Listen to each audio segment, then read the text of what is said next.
Is it possible to prove the existence of God through beauty?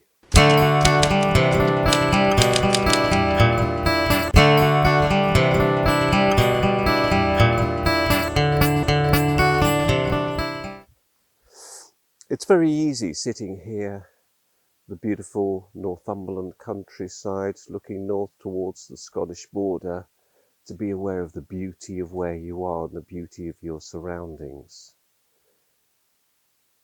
As I sit quietly, I can hear larks singing as they climb up into the sky.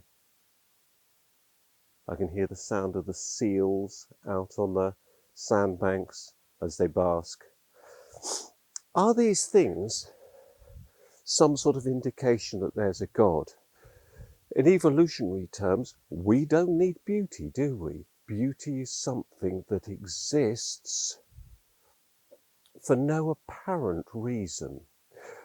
If you use evolution as your explanation for why life has come about as it has, one has to ask why there's beauty in music, or there's beauty in art, or there's beauty in nature, or there's beauty in mathematics, or there's beauty in science. All of these things have beauty within them. We can perceive that, and we can ask the question about what's the reason that lies behind it.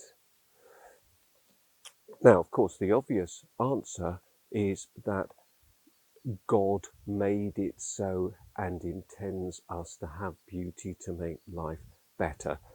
Certainly, holy books like the Bible make it clear that that is God's intention. And if you read writers like Richard Swinburne, who's a great writer on this subject, he certainly makes that point very powerfully. And there are certain pieces of music which are so beautiful and so precise in their use of mathematical precision. Bach's Goldberg Variations is often quoted as an example of that, that it may indicate that there is some perfection of beauty that exists in nature. Ask yourself this question: does science exist just as a human creation, or does it have an existence which is separate to humanity? And if so, can that have beauty? Things like the golden ratio, things like the beauty that you see in the flowers around you.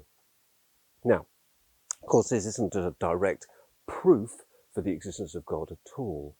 If it's in a thing, it's an inference. We might infer that there was a God because we see and perceive beauty. But there's no direct connection. There's nothing that shows a God designing that.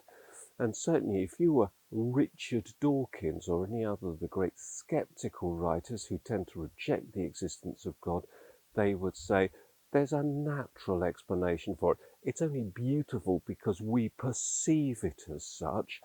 And of course, we might perceive anything as beautiful. We just happen to perceive these things as beautiful and therefore make the connection that somehow there's a God behind it.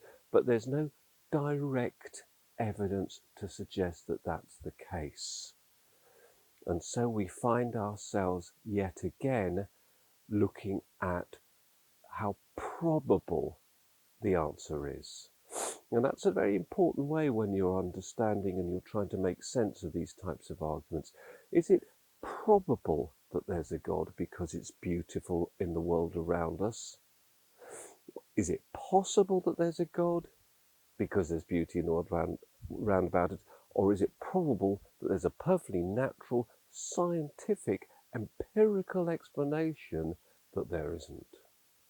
And that's the challenge for us, isn't it? We have to weigh up the degree of probability. And if we can do that, and we can do that successfully and effectively, we can start to structure arguments. I think it's fair to say that in a place like this in Northumberland, it's very peaceful, it's very beautiful, it's very spiritual. One can feel very close to some noumenal power, something which exists beyond the physical world. Does that in itself suggest there's a God? Not necessarily, but it may suggest that there's spiritual powers which we've lost track of in our modern empirical world, but actually they're still there and you can still sense them.